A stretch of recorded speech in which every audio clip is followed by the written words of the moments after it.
Mit navn er Patrick, og det her er min historie og mit bidrag til kampen mod infertilitet.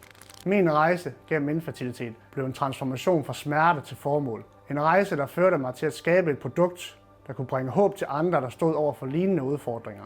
Da jeg mødte Patrick, så var jeg på min rejse imod at få et barn, og det var som solomor og igennem en fertilitetsklinik. Der mødte jeg et kæmpe barriere af hensyn til ventetider. Fra den gang jeg blev henvist til den gang jeg skulle få et tid, der gik cirka 1,5 år. Det havde jeg simpelthen ikke tålmodighed til. Så begyndte vi at udvide hans produkt til, at den kunne bruges både af solomor og samkønnede par, der gerne ville have et barn, men ikke kunne få den igennem en fertilitetsklinik eller det offentligt. Jeg hedder Louise Arnholdt, og jeg er overlæge i gynækologi og obstetrik. Jeg arbejder sammen med Christina og Patrick i forhold til projektet omkring Bloom Baby. I dag er det sådan, at omkring hver 8. barn bliver født efter hjælp fra en fertilitetsklinik. Infertilitet er defineret som et uhonoreret graviditetsønske, hvor man gennem et år har prøvet at opnå graviditet ved regelmæssig samleje. Årsagen til infertilitet er mange, men hvis vi blandt andet kigger på mændene, så er det primært et spørgsmål om nedsat sædkvalitet, hvorimod det hos kvinderne er et spørgsmål om for eksempel lukning af æggelederne. Det kan også være på grund af dårlig ægkvalitet, på grund af alder eller manglende ægløsning. Ideen om at skabe et fertilitetsprodukt opstod, da jeg indså, at der var en mangel på redskaber, der kunne hjælpe par med at forstå og styre deres fertilitet på en mere personlig og effektiv måde.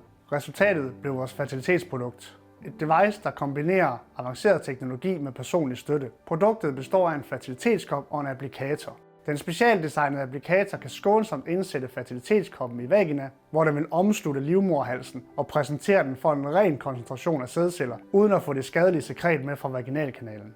Da vi designede applikatoren, så har vi været igennem en masse trin for at få det rigtige design på den. Og man skal hele tiden tænke på, at når et produkt som det her bliver brugt, så bliver det brugt i utroligt følsomme områder i kroppen.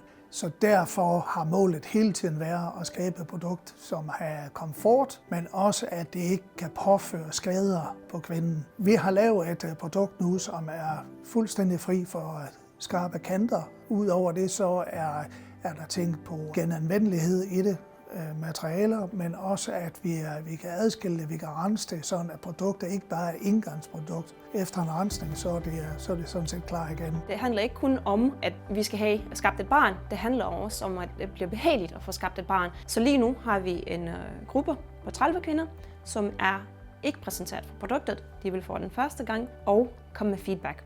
Når vi har fået deres feedback og samlet den, vil vi analysere, om der er brug for, at vi justerer produktet, og så forventer vi, at vi har den færdig udviklet produkt, som kan gå ind i de kliniske test. Vi ønsker at bryde tabuerne omkring infertilitet og skabe et rum, hvor man kan føle sig støttet og forstået.